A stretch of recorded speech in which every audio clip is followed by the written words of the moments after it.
Hi hello నమస్తే welcome to BVR TV official మిత్రులారా. నేను మీ బీవీఆర్ రావుని. తెలంగాణ రాజకీయాలు మరొకసారి ఆసక్తికరంగా మారాయనే ఒక న్యూస్ కనిపిస్తూ ఉంది.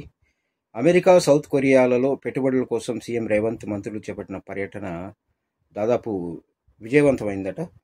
ఈ క్రమంలో రేవంత్ రెడ్డి మంత్రులు మరలా హైదరాబాద్ చేరుకున్నారు. ఈ నేపథ్యంలో సీఎం రేవంత్ రెడ్డి మరోసారి చేసిన వ్యాఖ్యలు ఒక్కసారిగా వర్షాకాలంలో పొలిటికల్ హీట్ను పెంచేవిగా మారాయి. ఏంటంటే సీఎం రేవంత్ రెడ్డి మాట్లాడుతూ అతి తొందరలోనే బీఆర్ఎస్ పార్టీ బీజేపీలోకి విలీనం జరుగుతుందంటూ ఒక బాంబు పేల్చారు.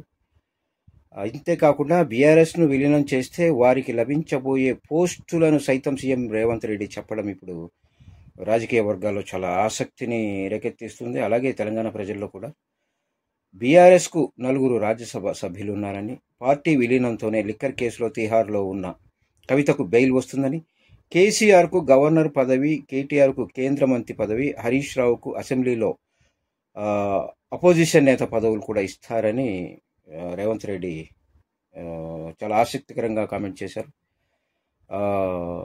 రుణమాఫీ చెప్పిన సమయానికి చేసేయడం, రాజీనామా చేస్తానన్న మాజీ మంత్రి సిద్దిపేట ఎమ్మెల్యే తన్నీరు హరీష్ రావును ముహూర్తం ఎప్పుడు అంటూ కాంగ్రెస్ నేతలు ఈ సందర్భంగా ఏకిపారేస్తున్నారు. బీఆర్ఎస్ కాంగ్రెస్ల మధ్య మాటల తూటాలు పెళ్తున్నాయి. ఈ నేపథ్యంలో స్వయాన సీఎం బీఆర్ఎస్ పార్టీ విలీనంపై చేసిన వ్యాఖ్యలు మాత్రం చర్చనీయాంశంగా మారాయి.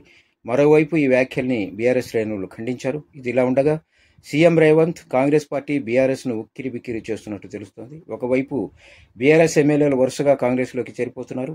మరోవైపు గత సర్కారు హయాంలో సాగునీటి ప్రాజెక్టులలో అనేక అక్రమాలు జరిగాయంటూ కూడా సీఎం రేవంత్ రెడ్డి కాంగ్రెస్ నేతలు గట్టిగానే ఆయన వాళ్ళకి కౌంటర్ ఇస్తున్నారు.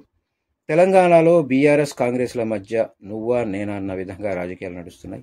మరోవైపు మహిళలు ఉచిత బస్సు ప్రయాణంపై కేటీఆర్ చేసిన వ్యాఖ్యలు వివాదాస్పదంగా మారాయి. బస్సుల్లో మహిళలు ఎల్లిపాయలు, కుట్లు, అల్లికలు చేసుకుంటూ ప్రయాణిస్తున్నారని కేటీఆర్ ఎంతో వ్యంగ్యంగా మాట్లాడారు. దీనిపై దుమారం చెలరేగడంతో కేటీఆర్ ట్విట్టర్ వేదికగానే మహిళలకు సారీ కూడా చెప్పారు. అనడం ఎందుకు, సారీ చెప్పడం ఎందుకు కేటీఆర్ గారు?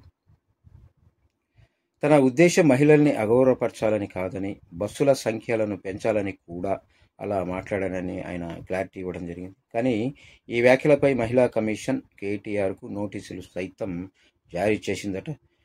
ఏముందిలేండి, ఇప్పుడు మహిళా కమిషన్ ఎంతోమందికి నోటీసులు ఇస్తూ ఉంటుంది. అవన్నీ తెగుతాయా అవుతాయా? సో మొత్తం మీద రేవంత్ రెడ్డి వ్యాఖ్యలు అయితే దుమారం రేగుతున్నాయి. చూద్దాం.